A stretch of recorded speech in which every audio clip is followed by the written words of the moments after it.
Hello అండి. లలితా సహస్రనామాలలో ఒక్కో నామానికి ఒక్కో విశిష్టత ఉంది. ఐశ్వర్య ప్రాప్తికి ఒక నామము, బుద్ధిసిద్ధికి ఒక నామము, సంతానం కోసం ఇంకో నామము, మనశ్శాంతి కోసం ఇంకో నామము.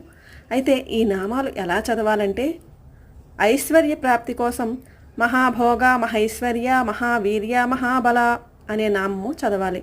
అయితే ఇలా చదివిస్తే కుదరదండి. ఇప్పుడు మన లలితా సహస్రనామాల్లో మొదటి నామము శ్రీమాత శ్రీ మహారాజ్ఞి శ్రీమత్ సింహాసనేశ్వరి అని చదువుతూ ఈ ఐశ్వర్యమిచ్చే నామము మహాభోగ, మహైశ్వర్య, మహావీర్య, మహాబల అనే నామాన్ని యాడ్ చేస్తూ ఇలా ప్రతి ఒక్క నామం చదువుతూ అడిషనల్గా ఈ ఐశ్వర్య ప్రాప్తి నామము చదువుకుంటూ వెళ్ళాలండి. అప్పుడు మనము లలిత సహస్రనామాలు చదివినన్నిసార్లు ఈ నామం కూడా మనం చదువుతామన్నమాట.